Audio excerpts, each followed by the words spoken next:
नमस्कार, मैं अर्चना शुक्ला अपने YouTube चैनल अन्य साहित्य क्लासेस में आप सभी का बहुत बहुत स्वागत करती हूँ। आज की कक्षा राष्ट्र साहित्य के महत्वपूर्ण ग्रंथों का परिचय के साथ मैं उपस्थित हुई हूँ। जैसे कि आप जानते हैं, आचार्य रामचंद्र शुक्ल 12 ग्रंथों के आधार पर वीर गाथा का नाम लिया, जिसमें कि वो बीसल देव रासो जो कि श्रृंगार परक रचना है, विद्यापत पदावली और खुसरो की पहेलियां, इन ग्रंथों को छोड़कर शेष 9 ग्रंथ इनके वीर रस प्रधान हैं। ठीक है, तो इस प्रकार से रासो साहित्य जो कि राजाओं की वीरता का कथानक वर्णन है, जिसमें राजाओं की वीरता शौर्य पराक्रम का वर्णन रासो साहित्य में है, इसीलिए इसका नाम वीर गाथा काल पड़ा। आदिकाल का नाम वीर गाथा काल इन्हीं 12 ग्रंथों के आधार पर, जिसमें राजाओं के शौर्य पराक्रम वीरता का वर्णन है, इसीलिए इसका नाम वीर गाथा काल भी पड़ा। रासो साहित्य में खुमार रासो का पहले चर्चा होती है। खुमार रासो का समय 9वीं सदी है, 9वीं सदी खुमार रासो। इसके लेखक कवि है दलपत विजय। प्रश्न पूछता है कि दलपत विजय के रचनाकार कौन? दलपत विजय किस रचना की रचनाकार है? खुमार रासो। यह पूछता है खुमार रासो की रचनाकार कौन है? दलपत विजय। इसकी भाषा राजस्थानी है और रस वीर रस प्रधान है। वीर रस प्रधान है। इसमें 5000 छंदों का काव्य ग्रंथ है। कितना? 5000। ये भी प्रश्न पूछता है, नंबर 1 बहुत इंपॉर्टेंट पूछेगा कि 5000 छंदों का काव्य ग्रंथ है खुमार रासो, बीसल देव रासो, परमार रासो। तो आपको पता होना चाहिए कि 5000 छंदों का काव्य ग्रंथ है खुमार रासो। इसके रचनाकार लेखक हैं दलपत विजय, राजस्थानी भाषा में है, वीर रस प्रधान। दूसरा आता है बीसल देव रासो। इसकी जो है रस श्रृंगार प्रधान है, इसीलिए इसको जो है वीर रस से बाहर करके जो है बीसल देव रासो को विद्यापत पदावली और खुसरो की पहेलियों को छोड़ करके 9 जो है जो ग्रंथ हैं वो वीरता प्रधान है, वीर रस प्रधान है। इसीलिए रासो इसका नाम क्या पड़ा? आदिकाल का वीर गाथा काल इन्हीं रचनाओं के आधार पर पड़ा। बीसल देव रासो का समय है 12वीं सदी।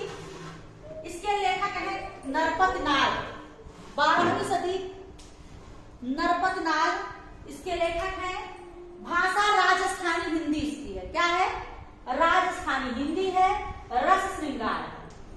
बीसल देव रासो 12वीं सदी, लेखक कवि नरपत नाग, भाषा राजस्थानी हिंदी, रस श्रृंगार रस है। यह 2000 छंदों का काव्य ग्रंथ है।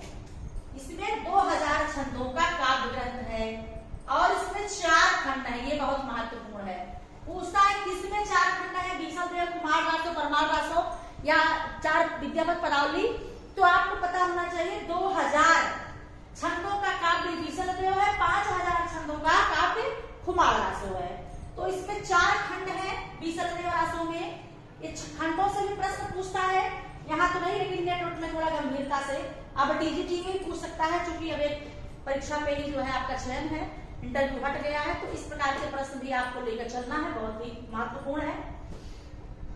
जिसमें पहले खंड में मालवा के भोज परमाल की पुत्री राजमती की और बीसल देव के साथ विवाह। राजमती और बीसल देव का विवाह होता है पहले खंड में, और बीसल देव ही इसका नायक है, राजमती बीसल देव की नायिका है। ये पहले खंड में मालवा के भोज परमाल की पुत्री राजमती का बीसल देव के साथ विवाह होता है, और दूसरे खंड में बीसल देव राजमती से रूठ करके उड़ीसा चले जाते हैं। दूसरे खंड में अगर प्रश्न पूछता है कि किस खंड में बीसल देव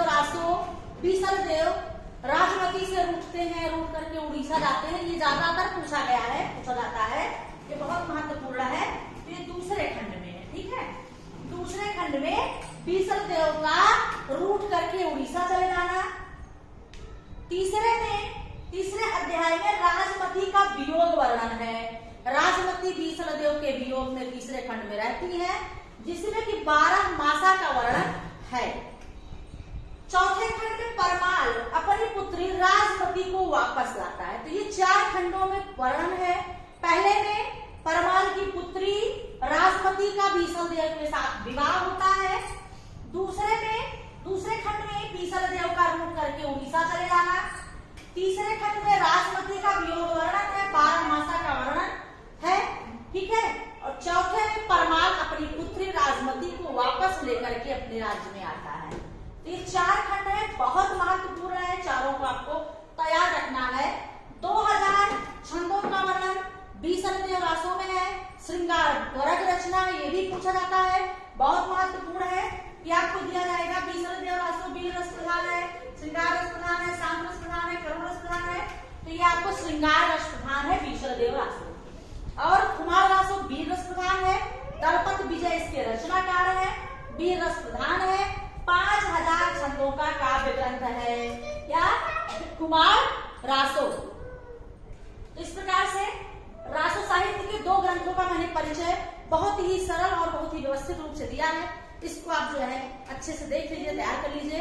और आप लोगों से आग्रह है कि हमारे चैनल को लोगों तक लाइक करें, सब्सक्राइब करें और शेयर करें, अपने मित्रों तक इसे पहुंचाएं, तो जिससे कि अन्य लोगों को भी इसका लाभ मिल सके। आज की कक्षा में इतना ही। अगली कक्षा में फिर नए टॉपिक के साथ में उपस्थित होंगी। तब तक के लिए धन्यवाद।